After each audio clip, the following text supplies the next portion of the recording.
Hello and welcome to IIT classes. हम Excel की एक पूरी सीरीज़ तैयार करने जा रहे हैं। इस सीरीज़ में बेसिक और एडवांस दोनों पार्ट कवर होंगे। इसी सीरीज़ की यह पहली क्लास है जिसमें हम एक्सेल का इंट्रोडक्शन वाला पार्ट कवर करेंगे। तो चलिए स्टार्ट करते हैं।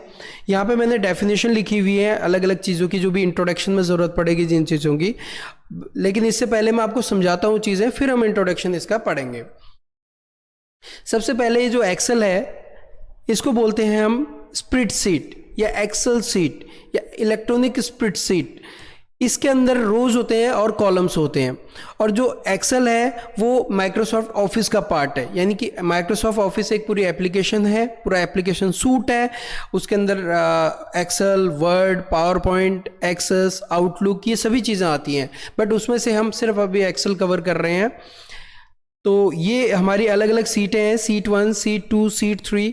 हर सीट में रोज और कॉलम्स होते हैं। इनको ये जो वर्टिकल फॉर्म में कोई भी चीज़ ऐसे होगी तो वर्टिकल कहलाती है और ऐसे होगी तो हॉरिजेंटल कहलाती है। तो वर्टिकल जो हमारी ये सीरीज ऑफ सेल्स बनी हुई है, यानी वर्टिकल फॉर्म में जो आपको ए बी सी डी दिख रहा है ये कहलाता है कॉलम। और ये जो 1 2 3 हॉरिजेंटल फॉर्म में जो दिख रहे हैं ये रो है। ये पूरी जो कतार है, पूरी लाइन है, ये पूरी रो कहलाती है। और ये जो बॉक्सेस दिख रहे हैं ये आप कहलाते हैं सेल। ये जो लाइन दिख रही है ये ग्रिड लाइंस कहलाती हैं। इंट्रोडक्शन कर रहे हैं तो पहले हम नाम जानेंगे सभी चीज़ों का। और ये सीट्स हैं, सीट 3, सीट 2, सीट 1, ये फिर सीट एक और सीट है। हम और ऐड कर सकते हैं इसमें, सीट 4 ऐड हो गई इसके अंदर। तो ये सब सीटें हैं। टोटल इसमें कितने कॉलम्स होते हैं और कितने रो होते हैं ये भी देख लेते हैं। हम इसको नीचे जाएंगे, कंट्रोल डाउन करेंगे तो सबसे नीचे बॉटम में पहुंच जाएंगे। तो 10,48,576, 10,48,576 इसमें रोज हैं, रो। और कॉलम्स कितने हैं? कंट्रोल के साथ राइट प्रेस करेंगे तो हम आखिरी में पहुंच जाएंगे राइट हैंड साइड में। तो XFD तक होता है, बट ये काउंटिंग के फॉर्म में तो आ नहीं रहा। तो इसके कई मेथड्स हैं। हम यहाँ पे देखते हैं, ये ट्राइंगल जो है इस पर क्लिक करेंगे, कंटिन्यूसली इसको प्रेस करके रखेंगे तो यहाँ पे हमें दिखेगा 10,48,576 rows and 16,384 columns. Number of cells कितने होंगे? Number of columns into number of rows. अब हम जरा इंट्रोडक्शन पे आते हैं, क्या लिखा हुआ है सबसे पहले। Microsoft Excel, MS Excel is part of, MS means Microsoft. MS Excel is a part of MS office application software which consist of electronic spreadsheet. यानी कि माइक्रोसॉफ्ट ऑफिस जो के अंदर एक्सेल होता है और एक्सेल के अंदर स्प्रेडशीट्स होती हैं, सीट होती हैं। अभी आपको दिखाया मैंने, आपको seat 1, seat 2, seat 3। Spreadsheet is collection of rows and columns. Spreadsheet या एक्सेल सीट या एक्सेल स्प्रेडशीट या इलेक्ट्रॉनिक स्प्रेडशीट, सब एक ही मतलब है। कुछ भी बोले सबका एक ही मतलब है, सीट। इसके अंदर रो होते हैं और कॉलम होते हैं। And intersect of row and column is cell, जहां पे रो और कॉलम मिलते हैं आपस में। जैसे कि ये आपका F4, इस जगह पे ये इस कॉलम पे और इस रो पे ये जो बॉक्स टाइप का बन रहा है ये सेल कहलाता है। तो spreadsheet is collection of rows and columns, intersect of row and column is cell. We can perform calculation in each and every cell, हम हर सेल में कैलकुलेशन कर सकते हैं। एक्सेल की फाइल का एक्सटेंशन क्या होता है? XLSX होता है या .XLS होता है। पहले ऑफिस 2007 से पहले XLS होता था और ऑफिस 2007 या यूं कहें एक्सेल 2007 से .XLSX शुरू हो गया है। यहाँ पे हम देख सकते हैं इसका एक्सटेंशन। सपोज ये फाइल है हमारी, राइट क्लिक किया हमने, इसमें प्रॉपर्टीज में गए तो यहाँ पे हमें फाइल का एक्सटेंशन दिख गया, XLSX। अगर वर्ड की फाइल होगा तो DOCX आएगा, अगर आपकी वीडियो फाइल होगी तो MP4 आएगा, या कुछ और भी हो सकता है एक्सटेंशन, बट MP4 भी होता है। इसी प्रकार फोटो फाइल होगी तो JPG होगी, या BMP भी हो सकता है, PNG भी हो सकता है। एक ही टाइप की फाइलों के कई एक्सटेंशंस होते हैं, उसमें थोड़ा वेरी करता है वो कलर कॉम्बिनेशन या फिर उसका जो स्ट्रक्चर होता है उसमें थोड़ा बहुत चेंजिंग हो सकता है। तो ये फाइल के एक्सटेंशंस हैं। एक्सटेंशन ये बताता है कि किस टाइप की फाइल है। ये एक्सेल फैमिली से बिलोंग कर रहा है, इसलिए इसका एक्सटेंशन है .XLSX। हर एक्सेल की फाइल का एक्सटेंशन आएगा .XLSX या XLS होगा। इसका ये फाइल का नेम है और ये फाइल का पाथ है, किस लोकेशन पे है। इसके बाद हम ये एक्सटेंशन हो गया। इसके बाद कॉलम हमने ऑलरेडी देख लिया। The vertical collection of cells in sheet is known as column, यानी वर्टिकल फॉर्म में जो सेल्स हैं वो उनके कलेक्शन को, पूरी उस सीरीज को हम कॉलम कहते हैं। There are total 16,384 columns in sheet and the default width of the column is 8.43 point. Centimetre inches वगैरह में नहीं होती है इनकी विड्थ। सपोज ये है, यहाँ पे हमने डी में राइट क्लिक किया, कॉलम की विड्थ हमने यहाँ पे देखी तो 8.43 बाई डिफॉल्ट है। जहाँ भी हम बाई डिफॉल्ट वर्ड यूज करेंगे इसका मतलब है जो इसका मैन्युफैक्चरर है, यानी जो इसका डेवलपर है इस एक्सेल का, जिसने बनाया है ये, उसने जो बाय डिफ़ॉल्ट इसकी स्टार्टिंग में जो इसका विड्थ रखी है वो 8.43 पॉइंट की है। यहाँ पे आप देखेंगे 8.43 पॉइंट है और ये हाइट कम है इसकी, जबकि इसकी विड्थ ज़्यादा है। राइट क्लिक करते हैं तो हम रो की हाइट देखेंगे तो 15 पॉइंट की हाइट है, जबकि ये कम होनी चाहिए थी 8.43 से, बट ये 15 है। तो इसको कोई सेंटीमीटर इंचेस वगैरह में नहीं हम कैलकुलेट करेंगे, ये पूरी इसकी टोटल जो इसकी लेंथ है उसको डिवाइड करके निकाला गया है। तो इसी वजह से इसे पॉइंट में बोल रहे हैं हम यहाँ पे। तो 15 पॉइंट की इसकी हाइट है और 8.43 पॉइंट की इसकी विड्थ है सेल की। हर सेल की यही है। आप इसे घटा बढ़ा सकते हो, खुद ही खींच के बढ़ा सकते हो।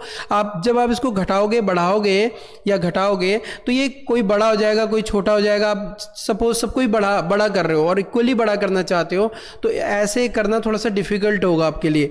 इसे आप सेलेक्ट करके और राइट क्लिक करके कॉलम विड्थ में जाएंगे आप, और एक जो भी आपको करना है, सपोज 20 विड्थ देनी है आपने, तो आप 20 टाइप करेंगे तो 20 की सबके बराबर तीनों जो सेल्स हमने सेलेक्ट किए थे, जो तीनों कॉलम्स हमने सेलेक्ट किए थे, इन तीनों कॉलमों की विड्थ बराबर हो जाएगी। इसी प्रकार आप हाइट भी बढ़ा या घटा सकते हैं और इक्वल भी कर सकते हैं उसको। नेक्स्ट आते हैं row. The horizontal collection of cells in sheet is known as row. ये ऑलरेडी आप देख चुके हो किसे रो कहते हैं। बाद में हम डिस्कस करेंगे तो ये सभी चीज़ें कवर होंगी, क्योंकि ये रोज ही यूज होंगे हमारे इसमें कैलकुलेशन में। जब भी हम इसका डिज़ाइन बनाएंगे, कोई स्ट्रक्चर बनाएंगे, तो रो, कॉलम्स, सेल्स ये चलता रहेगा। तो वहाँ पे हम डिस्कस करते रहेंगे, जो भी दिक्कत आएंगी उनको सॉल्व करेंगे और देखते जाएंगे। There are total 10,48,576 rows in a sheet. The height of row by default is 15 point. Already आप देख चुके हो इस चीज़ को। अब दो चीज़ें यहाँ पे ध्यान देने वाली हैं। नोट है, ये नोट बनाए हुए हैं कि every calculation will start with equal sign. हर कैलकुलेशन इक्वल साइन से स्टार्ट होगा। And Excel follows BODMAS rule of maths, so we use BEDMAS, क्योंकि इसमें ओ मीन्स ऑफ यहाँ पे वर्ड यूज नहीं होता है। जैसे 25% ऑफ 1000 ये वर्ड यहाँ पे यूज नहीं हो पाएगा। इस वजह से यहाँ पे E है, E for exponent. Exponent means power, यानी कि 2 की पावर अगर 3 लिखना है, आपको कहीं पे पावर निकल रही है तो ब्रैकेट के बाद सबसे पहले पावर कैलकुलेट होगी, उसके बाद division, multiplication, addition and subtraction use होगा।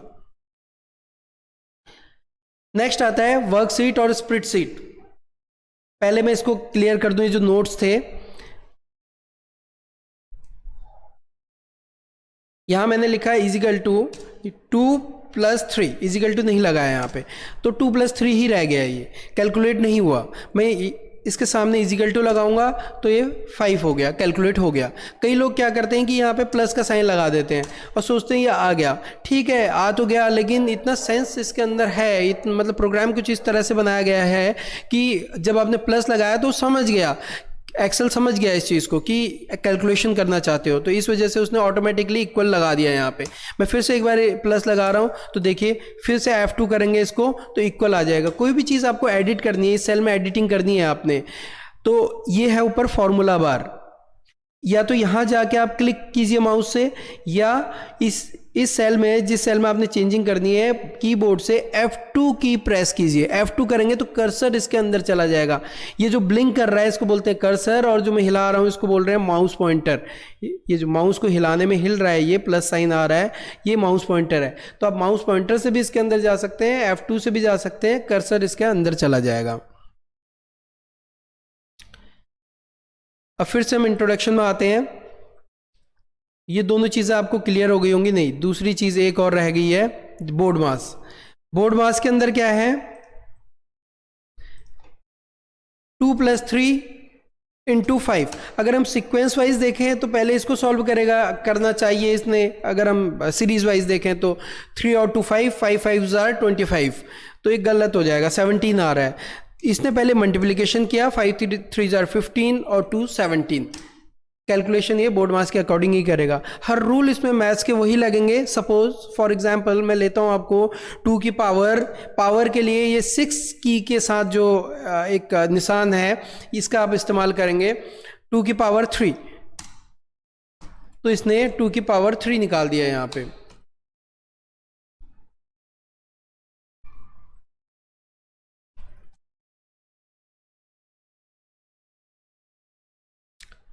और 2 की पावर अगर हम 0 करेंगे तो 1 आएगा। ये मैथ्स कहता है कि किसी की पावर 0 होगी तो 1 आएगा, यानी कि मैथ्स के सारे रूल इसमें काम करेंगे। नहीं करेंगे तो ये बेकार है, फिर कोई इसका फायदा नहीं है। मैथ्स के सारे रूल इसमें काम करेंगे। इसके बाद नेक्स्ट आता है वर्कशीट या स्प्रेडशीट, एक ही बात है। मैंने आपको बताया थोड़ी देर पहले भी, worksheet, spreadsheet, Excel spreadsheet, electronic spreadsheet, इन सभी का मतलब एक ही है। Spreadsheet is defined as a large sheet containing a matrix of row and column. Row और कॉलम के फॉर्म में जब कोई डाटा, कोई चीज होती है तो that is called matrix. It is a combination of row and columns. Row और कॉलम के फॉर्म में ये दिखाएगा आपको। It is combination of row and column to keep data and perform different type of calculation like arithmetical calculation, logical, statistical calculation etc. इस तरह की सभी तरह के calculations ये करेगा। ये हम आगे देखेंगे logical calculation कौन सी है, arithmetical कौन सी है और statistical calculation कौन सी है, वो हम functions में cover करेंगे आगे। नेक्स्ट आता है वर्कबुक। ये जो सीट्स हैं 1 2 3 4 5 सीट्स हैं, इसमें सभी 5 सीटों को बना के कंबाइन करके जब हम सेव करते हैं सिर्फ, तो पूरी फाइल बनती है ये। इसी फाइल को हम वर्कबुक कहते हैं।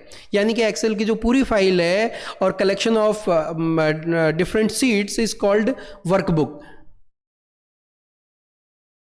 जैसे नोटबुक होती है, उसमें कई सारी सीट्स को मिला के स्टेपल करके हम नोटबुक बना देते हैं, इसी प्रकार डिफरेंट सीट्स को मिला के हम वर्कबुक बोलेंगे। इसी को हम फाइल भी बोलते हैं। When we open Excel application, a screen appears with some tools and worksheet to perform different calculation is known as workbook. We can also say that workbook is collection of worksheet.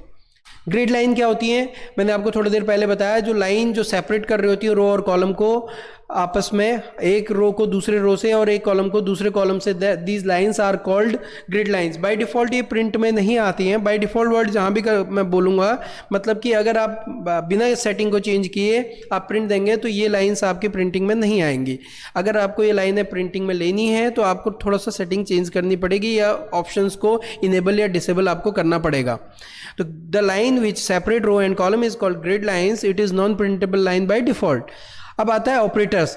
ये भी काफ़ी important है, क्योंकि operator और इसके बाद cell referencing काफ़ी important है इसके अंदर।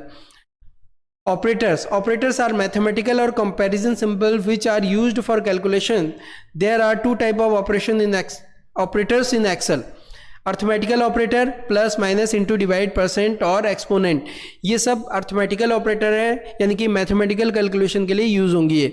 और कंपैरिजन ऑपरेटर है less than, greater than, less than, equal to, greater than, equal to और नॉट इक्वल टू। तो ये सब आपके यहाँ पे आप देखोगे कंपैरिजन ऑपरेटर्स हैं और अर्थमेटिकल ऑपरेटर्स हैं, तो इनका हम यूज करेंगे। अर्थमेटिकल ऑपरेटर तो सीधे सीधे यूज हो जाएंगे, बट कंपैरिजन ऑपरेटर्स जो हैं ये आपके इफ कंडीशन के साथ यूज होंगे या किसी और चीज के साथ यूज होंगे, फंक्शंस में आपके इस्तेमाल होंगे।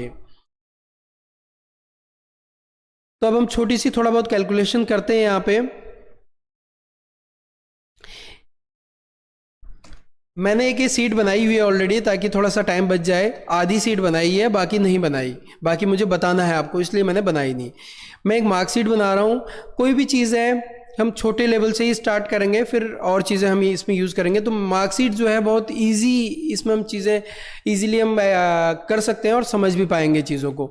यहाँ पे मुझे मर्ज करना है, तो मर्ज एंड सेंटर, इन टूलों को भी धीरे धीरे हम समझेंगे। पहले हम प्रैक्टिकल करते हैं, तो इस प्रैक्टिकल में कई सारी चीज़ें यहाँ पे यूज़ हो जाएंगी। जैसे कि मर्ज एंड सेंटर यूज़ हो गया, तो ये मर्ज हो गया। ये जो सेल्स थे, ये मुझे मैंने कई सारे सेल यहाँ पे सेलेक्ट किए और इसके बाद मैंने इनको कर दिया मर्ज सेल।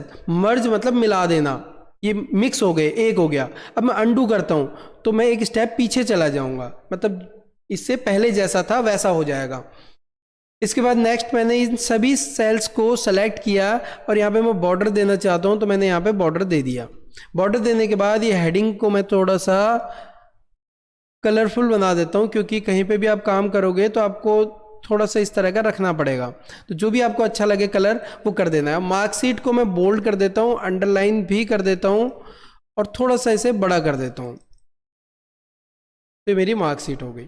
यहाँ पे मुझे रोल नंबर लिखना है, मैंने लिखा 1 और 2 क्योंकि वो सीरीज में ही आएंगे, इसलिए मैंने इनको सेलेक्ट किया। और यहाँ पे जब ये प्लस अभी थोड़ा थिक है और जैसे ये थिन होगा, पतला हो जाएगा यानी कि प्लस का साइन, उस समय आप लेफ्ट की को दबा के रखें, प्रेस करके रखें और इसे ड्रैग कर दें नीचे को। ड्रैग करेंगे तो आपकी ये सीरीज आ जाएगी पूरी नंबर्स की। यहाँ पे मुझे मार्क्स डालने हैं। वैसे तो नॉर्मली हम क्या करेंगे, जो भी हमारी कॉपी चेक हुई है उसमें से हम यहाँ मार्क्स डालेंगे, और अगर कहीं पे कंप्यूटर में ऑलरेडी टाइप्ड है वो या किसी सॉफ्टवेयर के थ्रू ऑलरेडी कैलकुलेट हुआ है पहले से ही, तो हम उसे कॉपी पेस्ट भी कर सकते हैं। बट ऐसा अभी हमारे पास है नहीं, तो हमें एक एक करके भरना पड़ेगा। एक एक करके ना भरना पड़े इसके लिए हम एक फंक्शन आपको बता रहे हैं, रेंड बिटवीन। ये जो रेंड बिटवीन फंक्शन है ये आपके जॉब में किसी काम नहीं आएगा, बट यहाँ पे प्रैक्टिस करने के लिए काम आएगा आपके ये। तो रेंड बिटवीन एक फंक्शन है। फंक्शन क्या होता है, फॉर्मूला क्या होता है, हम आगे आने वाली क्लासेस में डिस्कस करेंगे। अभी आपको सीधे ऐसा का ऐसे ही कर लेना है इसको। तो रेंड बिटवीन हमने फंक्शन लगाया। किसी भी फंक्शन या फॉर्मूले से पहले इक्वल लगाना ज़रूरी है। तो यहाँ पे हमने ब्रैकेट लगाया, हर फंक्शन के बाद ब्रैकेट लगेगा और बंद होगा। जो अभी मैं बता रहा हूँ ये सब बेसिक चीज़ें हैं, ये आपको अभी से याद रखनी है, ताकि जब हम फंक्शन करेंगे उस समय ये बहुत ज़्यादा बेसिक चीज़ें हैं जो उनको वहाँ डिस्कस करेंगे नहीं, क्योंकि हम मान के चलेंगे कि आप इन चीज़ों को, सभी चीज़ों को प्रैक्टिस करते हुए आ रहे हैं। तो यहाँ पे हमने बॉटम मीन्स सबसे पहले कहाँ से स्टार्ट करें, 10 से 100, टॉप मीन्स 100, बॉटम मीन्स कहाँ से कहाँ तक, और ब्रैकेट हमने क्लोज कर दिया। तो हम 10 से 10 इसलिए लिखा कि कितने भी लिख सकते थे आप, हमने 10 इसलिए लिखा कि 10 से कम इसमें नंबर इनपुट हम 10 से हम क्या नंबर दें, क्योंकि अच्छा नहीं लगेगा, थोड़ा ऑड सा लगेगा, इसलिए हमने 10 से स्टार्ट किया इसको। और 100 से ज़्यादा हमें मार्क्स देने नहीं है, क्योंकि मैक्सिमम हम 100 मार्क्स का यहाँ पे पेपर ले रहे हैं। अगर ये 75 मार्क्स का होता तो 100 की जगह 75 लिखते आप। जब हम इसे कॉपी करेंगे और यहाँ पे सेलेक्ट करके इसे पेस्ट करेंगे तो ये सारे मार्क्स यहाँ पे आ जाएंगे। वैसे भी हम भरते, रफली भरते, अगर खुद ही भरते एक एक करके, तब भी हम रैंडमली नंबर, रैंडम का मतलब होता है कुछ भी, मतलब 85 अपनी मर्जी से कुछ भी, जैसे OTP आती है, कुछ भी OTP आ जाती है, 84753212 कुछ भी आ जाती है। तो इसी प्रकार हमने यहाँ पे रैंडम नंबर्स जनरेट कर दिए हैं। अभी आप देखेंगे मैं यहाँ पे कुछ काम कर रहा हूँ साइड में, सपोज रिजल्ट के यहाँ पे कुछ लिख रहा हूँ, मैंने लिखा हेलो, तो यहाँ पे इस जगह आप देखोगे जो नंबर्स हैं वो चेंज हो गए। अभी हिंदी में 24 है अमित के, तो मैं यहाँ पे मैंने कुछ और लिखा और एंटर किया तो 54 हो गए। इसका कारण ये है कि हमारी जितनी भी एक्टिव सीट होती है पूरी रिफ्रेश होती है जब भी हम किसी सेल में काम करते हैं। और ये बहुत बड़ा रीज़न है कैलकुलेशन ऑटोमेटिक कैसे होता है, वर्ड में क्यों नहीं हो पाता है, एक्सेल में ही क्यों होता है, इसके पीछे रीज़न है, जो कि हम जब आप थोड़ा बहुत कैलकुलेशन करने लग जाएंगे उसके बाद डिस्कस करेंगे हम इस चीज़ को कि ऐसा होता क्यों है, एक्टिव सीट क्या है और कितनी सीट रिफ्रेश करता है, कब सीट हैंग होने लगती है, ये सभी चीजें हम बाद में डिस्कस करेंगे। तो ये नंबर बदल जा रहे हैं, मैं चाह रहा हूं कि ये नंबर ना बदलें। अभी आप देखोगे इसको बोलते हैं, अभी थोड़ी देर पहले भी मैंने बताया इसे, ये जो आपको बॉक्स सा दिख रहा है इस बॉक्स को बोलते हैं फॉर्मूला बार। जब मैं यहाँ पे माउस ले जा रहा हूं तो यहाँ पे लिखा हुआ भी आ रहा है फॉर्मूला बार, और इसको बोलते हैं नेम बॉक्स, या इसे एड्रेस बार भी बोल सकते हो या बोलते हैं। जो जो चीज़ें यूज़ होंगी मैं बताता जाऊंगा इसके बाद, कि ऊपर टैब कहते हैं, किसको क्या कहते हैं, पहले असाइनमेंट कर लें हम इसको, उसके बाद हम उसे डिस्कस करेंगे। हो सकता है इसी क्लास में करें, अदरवाइज अगली क्लास में करेंगे। अब ये नंबर बदल रहे हैं तो इसके लिए क्या करें, अगर मैंने वैल्यू लिखी होती है, ये वैल्यू नहीं है, यहाँ पे फॉर्मूला है, इससे पता लगता है। अगर मैंने यहाँ पे लिख दिया 85, अब आप देख रहे हो जो 85 मैंने यहाँ लिखा है यहाँ भी 85 ही दिख रहा है, इसका मतलब ये वैल्यू है, कंटेंट है, सीधे सीधे वैल्यू टाइप कर रखी है मैंने।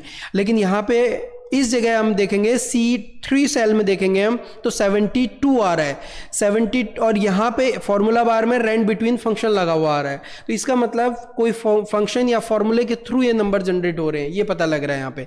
सबसे पहले मैं क्या करूँगा, इसे सेलेक्ट करूँगा। एक्सेल जब भी आप करो तो कोशिश करो ज़्यादातर आप कीबोर्ड से सिलेक्शन या जो भी आप फॉर्मूले फंक्शन लगाओ तो कोशिश करो कि ज़्यादातर कीबोर्ड का ज़्यादा इस्तेमाल करो, माउस का कम इस्तेमाल करो। तो मैंने सेलेक्ट किया, सेलेक्ट करने के लिए शिफ्ट की दबाएंगे, डाउन की, और फिर उसके बाद राइट की दबाएंगे।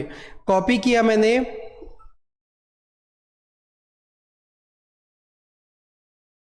सेलेक्ट किया और कॉपी करने के बाद फर्स्ट वाले सेल में जो मैं सेलेक्ट किया है, इनके जो फर्स्ट सेल है उसको क्लिक करूंगा, उसके बाद होम के अंदर पेस्ट स्पेशल में जाऊंगा, पेस्ट स्पेशल में यहाँ पे वैल्यू और ओके कर दूंगा, तो ये वैल्यू में कन्वर्ट हो गया।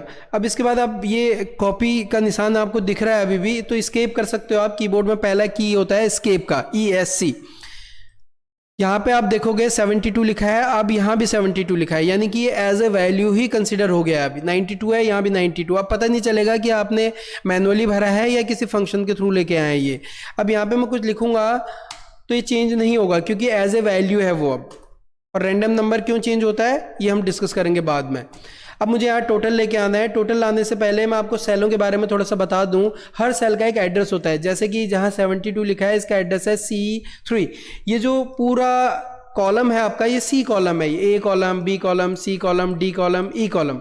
इसी प्रकार ये रो 1, रो 2, रो 3, इन्हीं रो और कॉलम के कॉम्बिनेशन से सेल बनता है और हर सेल का एड्रेस बनता है। जैसे कि ये सेल है, इसका C3 एड्रेस है, तो ये C3 एड्रेस हो गया। इसको देखोगे आप D3 है, ये E3 है, ये F3 है, ये G3 है। वैसे भी कलर करके भी दिखा रहा है यहाँ पे आपको, आप खुद भी देख सकते हो। इसका एड्रेस है D, यहाँ से देखोगे D, और ये D7 एड्रेस है इसका। तो मुझे यहाँ पे सम करना है। सम करने के कई तरीके मैं आपको बाद में बताऊंगा, आज हम नॉर्मल तरीके से इसको सम करते हैं। इजिकल टू सम, मैंने फंक्शन लगाया, ब्रैकेट स्टार्ट किया। हर फंक्शन के बाद ब्रैकेट स्टार्ट करना है और कोई भी फंक्शन या फॉर्मूले से पहले इजिकल टू लगाना है, अदरवाइज वो एज अ वैल्यू कंसिडर करेगा उसको। आपने सेलेक्ट किया, या इसे ऐड करना है, इसमें अमित के यही मार्क्स हैं, इनको आपने सेलेक्ट किया तो खुद ही इसने C3 से डबल डॉट कॉलम, इसका मतलब होता है C3 से G3 तक पूरी रेंज ले ली। रेंज क्या होती है ये भी हम बाद में डिस्कस करेंगे। रेंज और सिंगल एड्रेस क्या होते हैं वो हम बाद में, रेफरेंस, रेंज, सब कुछ हम बाद में डिस्कस करेंगे सेल रेफरेंसिंग टॉपिक के अंदर। एंटर किया तो ये हमारा कैलकुलेशन होके आ गया। उसके बाद हम क्या करेंगे, कॉपी करेंगे। कंट्रोल C से कॉपी किया, शिफ्ट के साथ डाउन, और इसको हमने एंटर कर दिया तो यहाँ पे पेस्ट हो गया। एक्सेल के अंदर कंट्रोल V से भी पेस्ट होता है और एंटर से भी पेस्ट हो जाता है। एंटर से पेस्ट करना ज़्यादा अच्छा रहता है। उसके बाद यहाँ पे आप देखोगे मिन निकालना है। मिन मीन्स मिनिमम, इजिकल टू मिन फंक्शन है। स्टार्ट किया, वही जैसे सम में किया था, सेम प्रोसीजर है, और ब्रैकेट क्लोज करेंगे, एंटर। इसी प्रकार इजिकल टू मैक्स, जब आप मैक्स करोगे, ब्रैकेट स्टार्ट करोगे तो कीबोर्ड से भी जा सकते हो, ऐसे कीबोर्ड से जाओगे और शिफ्ट के साथ सेलेक्ट कर लोगे। शिफ्ट की आपने दबानी है। राइट और मूव करने के लिए कर्सर को राइट, अप, डाउन और लेफ्ट कीज आपके यहाँ पे अवेलेबल है। इन दोनों को कॉपी किया मैंने और नीचे शिफ्ट के साथ सेलेक्ट किया और एंटर किया तो मिनिमम आ गया, यानी कि जो अमित है इसके मिनिमम 28 मार्क्स हैं और मैक्सिमम 98 मार्क्स हैं। इसके बाद मुझे निकालनी है परसेंटेज। परसेंटेज निकालने के लिए मुझे, जैसे कि हमने स्कूल में किया है, जो भी मार्क्स आते हैं हमारे, 28 मार्क्स आए सपोज आउट ऑफ 45, तो इस तरह से लिखा जाता है। तो इसी फॉर्म में हम इसको लिखेंगे, equal to 291 divided by 500 into 100।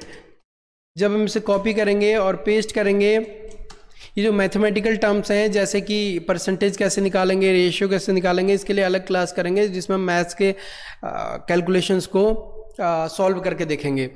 उसी को एक्सेल में कैसे कन्वर्ट करना है वो हम यहाँ पे बता रहे हैं आपको। मैथ्स पहले आपकी क्लियर होनी चाहिए।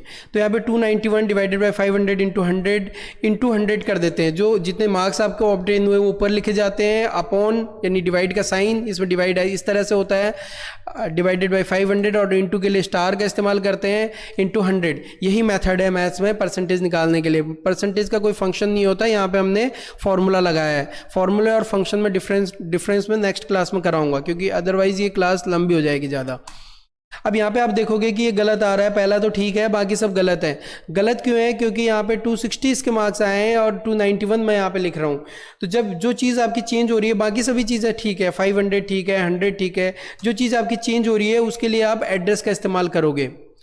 यहाँ इस 291 को हटा दिया हमने और इसका एड्रेस दे दिया। एड्रेस क्या है इसका? H3, तो H3 आ गया, एंटर किया। अब इसे आप क्या करोगे? कॉपी करके पेस्ट कर दोगे।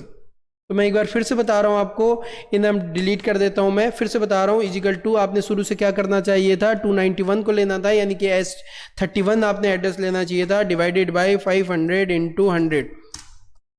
कॉपी करेंगे और पेस्ट कर देंगे। इसको सेलेक्ट करेंगे, हमें ये कोई पॉइंट के बाद आ रहा है, हम इसे राउंड ऑफ कर देते हैं। राउंड ऑफ करने के लिए यहाँ पे आपको दिख रहा है डिक्रीज डेसिमल और इंक्रीज डेसिमल, ये दिख रहे हैं। तो मैं यहाँ पे डिक्रीज करना है मुझे, तो डिक्रीज डेसिमल कर देता हूँ मैं, तो राउंड ऑफ हो गया ये। यहाँ पे मुझे रिजल्ट निकालना है कि पास है कि फेल है। पास या फेल के लिए मुझे एक फंक्शन लगाना पड़ेगा, इफ फंक्शन। यहाँ पे मैंने फंक्शन लगाया था सम फंक्शन, यहाँ पे मैंने मिन फंक्शन लगाया था, यहाँ पे मैंने मैक्स फंक्शन लगाया था, यहाँ पे मैंने परसेंट फॉर्मूला लगाया था। फंक्शन नहीं है ये, फंक्शन होता तो कोई नाम होता है इसके अंदर, जैसे कि सम, मिन, मैक्स, इफ, एवरेज, परसेंट का कोई फंक्शन नहीं होता। ये सब फंक्शंस आप लगाया होता आपने, लेकिन परसेंट का कोई फंक्शन नहीं है, इसलिए हमने फॉर्मूले से ही इसको निकाल दिया। क्यों नहीं है उसका भी रीज़न है, वो हम बाद में डिस्कस करेंगे। तो यहाँ पे रिजल्ट निकालना है मुझे। अब मैं यहाँ पे थोड़ा सा, हाँ ठीक है, तो परसेंटेज आई है, परसेंटेज के आधार पे यहाँ पे मैं रिजल्ट निकाल रहा हूँ कि जिसकी 33% से कम परसेंटेज है तो उसको हम फेल डिक्लेयर करेंगे, और जो 33% या उससे ऊपर है तो उसको हम पास डिक्लेयर करेंगे। यहाँ पे पास और फेल लिखा आना चाहिए। जब भी ये कंडीशन आए कि अगर इससे कम है तो फेल, नहीं तो पास, तो नहीं तो यदि, अगर, मगर, इस तरह की चीज़ें आए तो हमें इफ फंक्शन का इस्तेमाल करना है। जैसे जोड़ना है कहीं पे तो हम सम फंक्शन का इस्तेमाल करते हैं, इसी प्रकार कंडीशंस आए अगर ऐसा हो तो ऐसा, नहीं तो ऐसा, तो इस तरह की चीज़ों में हम इफ फंक्शन का इस्तेमाल करेंगे। जब हमने इफ फंक्शन इस्तेमाल किया तो इसके अंदर 3 आर्ग्यूमेंट्स है। आर्ग्यूमेंट्स मतलब इनपुट, 1 2 3 कॉमा से अलग हो रहे हैं। Logical test, value if true, value if false, 3 conditions हैं यहाँ पे, 3 आर्ग्यूमेंट्स हैं। इफ कंडीशन के अंदर 3 आर्ग्यूमेंट्स हैं। पहला वाला है लॉजिकल टेस्ट, और दूसरा है वैल्यू इफ ट्रू, और तीसरा है वैल्यू इफ फॉल्स। जैसे कि आप कोई सिक्का उछालते हैं, कॉइन को उछालते हैं, तो 2 ऑप्शंस होते हैं आपके पास वहाँ पे, या तो हेड आएगा या टेल आएगा, उन दोनों में से एक ही आएगा। तो जो सिक्के की भूमिका है वो इफ निभा रहा है, यानी कि सिक्का होना ज़रूरी है उसे उछालने के लिए, और हेड टेल आने के लिए उसका जो है उछालना उसको ज़रूरी है। अगर टॉस नहीं करोगे उस पर तो आपका ये हेड या टेल नहीं आएगा, या फिर वो गलत माना जाएगा, वो कैलकुलेट नहीं करेगा सही तरीके से। तो सबसे पहले है लॉजिकल टेस्ट। यहाँ पे हम कंडीशन देंगे, यहाँ पे लॉजिकल जो आपकी कंपैरिजन ऑपरेटर्स है उनका इस्तेमाल करेंगे। तो मुझे किसे कंपेयर करना है? परसेंटेज को। इसे मैंने लिया, if this is less than 33। अब मुझे पता नहीं है ये 33 से कम है कि नहीं है, ये यही कैलकुलेट करेगा। इफ का काम ही यही है, देखना उसको कि कम है या नहीं है, ये देखना उसका काम है। मुझे बस बता देना है, आपको ऐसे चेक करना है। तो इसको चेक करेगा, अगर यहाँ पे 33 से कम वैल्यू आएगी तो उसको वैसे कंसिडर करेगा, ये नहीं होगी तो वैसे कंसिडर करेगा। तो मैं इसको चेक कर रहा हूँ, if this is less than 33 तो फेल, नहीं तो पास। इसमें इन दोनों जगहों पे क्या आएगा ये आप खुद ही डिसाइड कर सकते हो। जैसे ही आपने कंडीशन लगाई तो उसके बाद आप वर्ड यूज करोगे तो जो मन से आवाज आए आपके, यानी कि जो आपके माइंड में थॉट्स आए, तो ऐसा हो तो वो यहाँ लिख देना है, और नहीं तो वाले को यहाँ लिख देना है। अभी मैं फिर से पढ़ के बताता हूँ, if K3 is less than 33 तो फेल, नहीं तो पास। तो ये कंडीशंस आपकी यहाँ पे अप्लाई हो गई। एक में जो कंडीशन अप्लाई हुई है, क्योंकि हमने सेल रेफरेंसिंग का यूज़ किया, एड्रेस का यूज़ किया है यहाँ पे, तो ये खुद ही ले लेगा। यहाँ पे हमने F2 किया, आप देखोगे F2 से इसमें एडिट कर सकते हो या देख सकते हो कि क्या फॉर्मूला लगा है। जैसे ही आपने F2 किया तो ये देखो कलर करके बता रहा है कि इस बार ये इसको चेक कर रहा है कि ये 33 से कम है कि नहीं है। इसी प्रकार नीचे आते आते जब यहाँ पे आए हम, तो ये यहाँ इसे K7 को चेक कर रहा है कि ये 33 से कम है कि नहीं है। तो ये इफ़ से हमने इस्तेमाल किया है यहाँ पे इफ का। और आज का लास्ट ऑप्शन है, इसी रिजल्ट को हम एक और मेथड से निकालेंगे, ग्रेटर देन से। Equal to, if this is greater than, equal to लगाना भी जरूरी है यहाँ पे, क्योंकि अब की बार हमें 33 को पास की कैटेगरी में रखना है। जो 33 से ज़्यादा हों या 33 हों तो 33 वाले को भी हमने पास करना है। पिछली बार क्या था, जो इससे पहले हमने लगाया था ये पास फेल, इससे पहले वाले इसमें रिजल्ट में, तो वहाँ पे क्या था कि जो 33 से कम वाले हैं वो सब फेल थे, 33 वाला फेल नहीं है, इसलिए हमने वहाँ पे लगाया नहीं उसके साथ इजिकल टू। इजिकल टू का मतलब होता है कि ग्रेटर देन 33 और इजिकल टू दोनों चीज़ होंगी, 33 हो और उससे ऊपर हो। अगर मैं यहाँ पे इजिकल टू को हटा दूंगा तो 33 को कंसिडर नहीं करेगा, ये 33 से ज़्यादा वालों को ही कंसिडर करेगा, यानी कि 33 से ज़्यादा वाले ही पास माने जाएंगे। तो ग्रेटर देन इक्वल टू 33 तो पास, नहीं तो फेल। इजिकल टू का साइन हमेशा ग्रेटर देन या लेस देन के बाद ही लगेगा, पहले इजिकल टू और बाद में ग्रेटर देन लगाओगे तो काम नहीं करेगा वो। 33 से ऊपर है तो पास, नहीं तो फेल। जो भी आप टेक्स्ट लिखोगे हमेशा इन्वर्टेड कॉमा के अंदर लिखना है। ये जो इन्वर्टेड कॉमाज मैंने लगाए हुए हैं, इन्वर्टेड कॉमा के अंदर ही लिखोगे टेक्स्ट को हमेशा। और ये जो आपके फंक्शंस के नेम है या नंबर्स हैं या जो आपके सेल एड्रेस है, उसको आप इन्वर्टेड कॉमा के अंदर नहीं रखोगे। ब्रैकेट क्लोज किया, एंटर किया, सेम आंसर आएगा। अगर अलग आता है तो आपकी कैलकुलेशन, आपका जो फॉर्मूला आपने लगाया, फंक्शन लगाया, जो भी लगाया वो गलत है, फिर गलत तरीके से लगाया आपने। तो देखिए सेम आंसर आ रहा है दोनों मेथड से।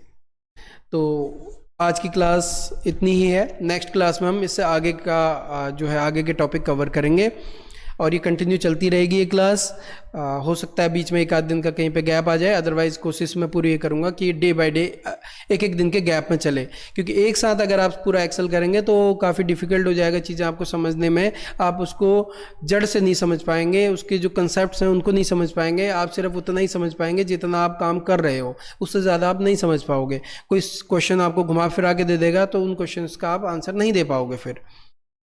तो बाकी हम नेक्स्ट क्लास में कवर करेंगे। Thanks for watching.